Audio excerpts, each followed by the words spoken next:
and you get Fred Astaire, and you get Mickey Rooney, then they all want to do it.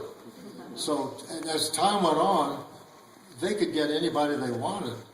People were clamoring to do voices for them because they knew that the show was going to be, in a word, classy and not some cheap thing. And the ones here, the Animagic, have depth. Those shows are all different. Now, Frosty the Snowman is what we call flat animation. That's done faster and less expensive. And there's nothing wrong with it. It's just not as visually interesting. So they did some of those, but most of the holiday specials were done with Animagic. And Arthur didn't invent it. Rankin didn't invent it, but he used it. The way it came about with me is General Electric used to do, you wouldn't believe it, they would do 2-minute commercials that would be shown at Christmas time. And it would cover all their small appliances. There'd be a toaster and an iron, and there'd be hair dryers. And the music would have to be transitional so fast. It would have to be to fit the different moods. And for 2 years before Rudolph, I wrote some of those commercials. I orchestrated them, I scored them. And they liked the sound I had used in it, and so they hired me to do Rudolph. And that's the sound that became identified with Rankin and Bass. And that's how it came about. But that's a process that it's too expensive to do today. Now they have the computer, as we said, and fantastic things appear to happen with a lot less labor than went into these. It was enormously slow and painstaking to do these things. I went over there, I saw the little sets. You know, the little set might be half as big as the area you're sitting. And it would be a town, a little village, and they got all these little characters going, and they're photographing them, click, and then fix something, and click, and click. You're going like this all day to get 1 minute, you know, or less. And it was great. It was a very nice product when they were through. And I must say that Rankin and Bass, I've said anywhere I get a chance, had good taste. They were just guys like me and you. But when it came to the work, they never did anything offensive. And we never did, if you notice, there's nothing in there that dates it. I never, in the music, I never wrote the hot lick of the day that somebody had on a record that's going to be old in 6 weeks. And we had a deal never to use a slide whistle. When the monkey goes up the flagpole, no slide whistle. And we tried to keep it. We weren't aware of the ageless thing, but we were very aware of what's good taste to the average person, and not just an inside group, but to everybody. I never knew till I came to the Midwest.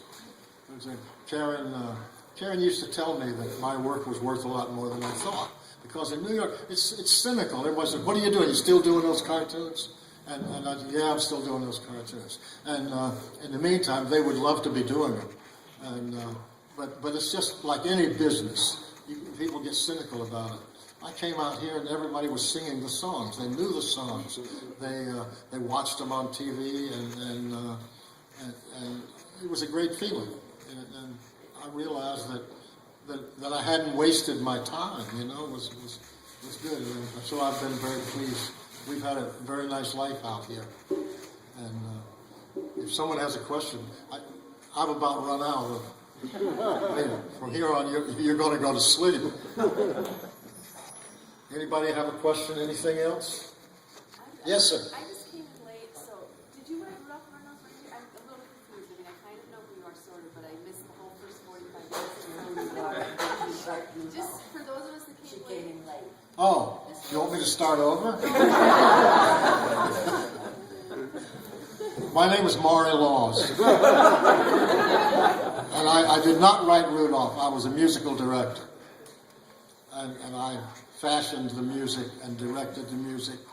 I didn't conduct because the British Union wouldn't let me. They said it would deprive an English conductor of a job.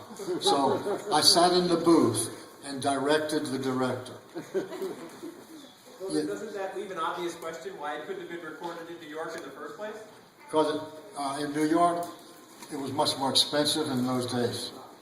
And I could have an orchestra with a lot of strings and move it to another level by going over there. That's why Henry Mancini was doing all his movies over there at that time, and other people too. And it became very popular to do that.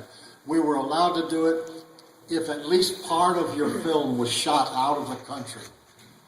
You could record out of the country. That was the union get around. So we did that because our film was being done in Japan. And but I did later conduct.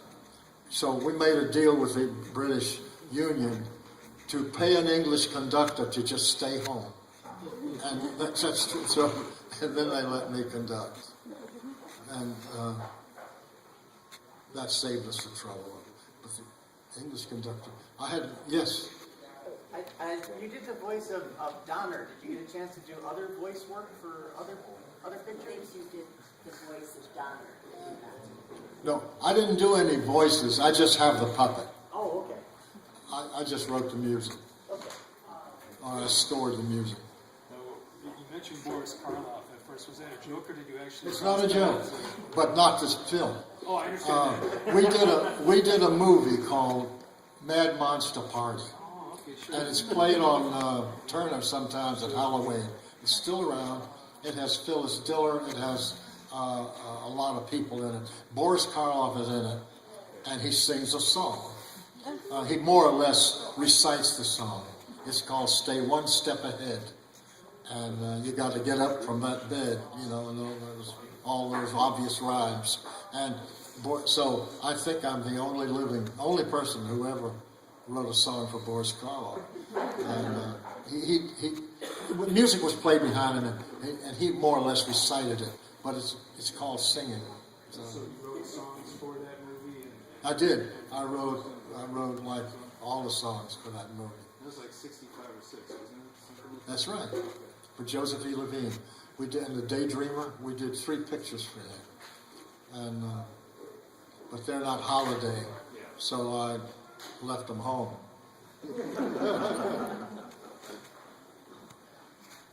Well, can I? Oh. Do you still play any of your songs? Do you still play any of your songs? Do I play them? I was a guitar player when I played. And no, I don't. We don't always watch the shows, but because everybody has disc of it now.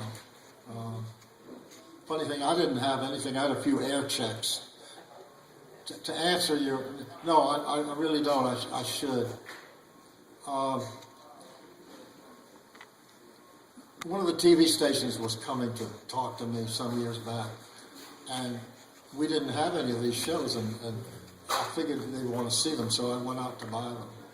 And I went out and I bought $150 worth of my own shows at the mall. And the girl said, "Why are you doing this?" And I said, "I wrote the music." She said, "Oh, yeah." And she tallied it up, and I gave her my credit card, and she said, "Jesus, that's you." So then she went back and told someone that came up. She said, "He wrote these things. He wrote these things." And, well, that's... So, Maury, I have a question for you. Yeah. As either a musician, a director, or a composer, what's your best musical memory? Oh, goodness. Oh. I can't think. The biggest highlight? I can't think. I enjoyed something in all of them. And I didn't always, I don't know what my favorite memory would be. I don't know. Is there any certain part of any of the things you've composed or directed that's extra special to you? Any certain one of all of them? There are places that I like. I like. It's terribly sentimental, I guess, but in Santa Claus is Coming to Town has several of them.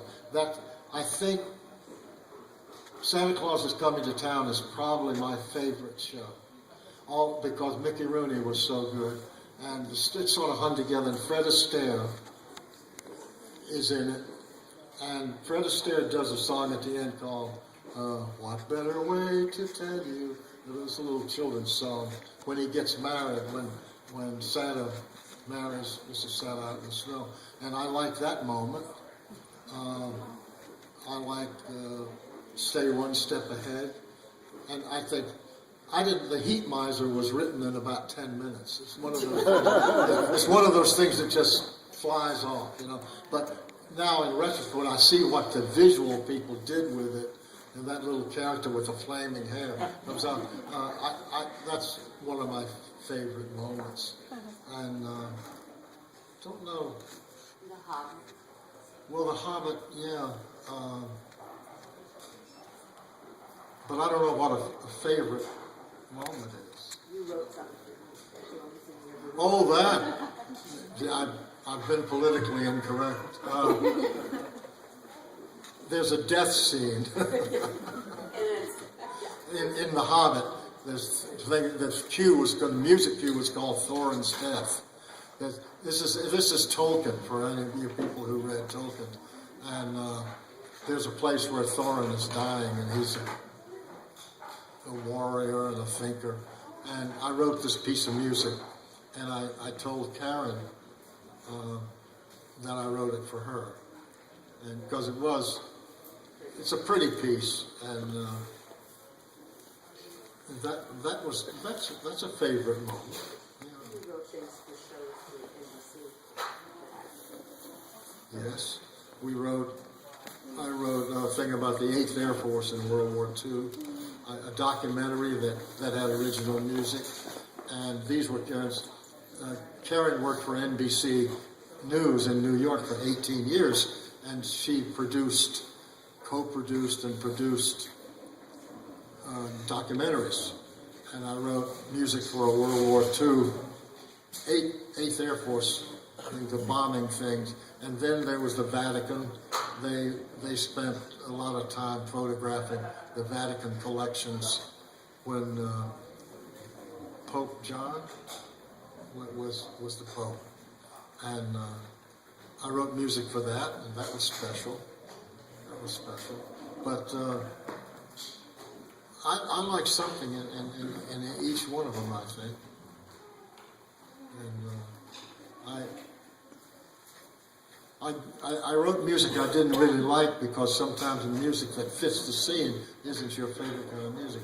But I was always grateful that I could do something that I liked so much. And I know no one applauds when you go back to your butcher and you say those pork chops were great. Nobody applauds, you know. But if you do music, people get up and say, "Hey."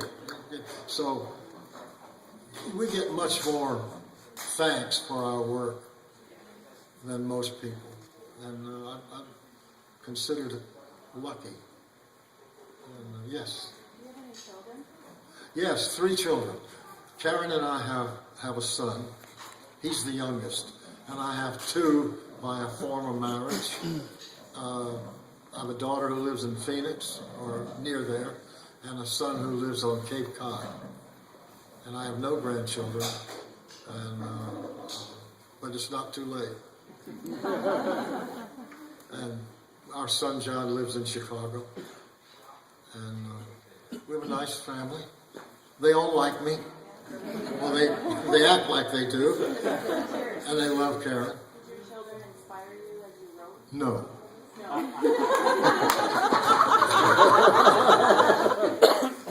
No, they would always be doing some other kind of music.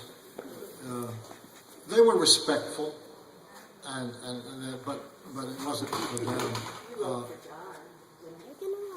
In school. Yeah, I did. He was in the band, and son was in the band, and I wrote some scores for the high school band. And I have a picture of the Beatles, and the Beatles all.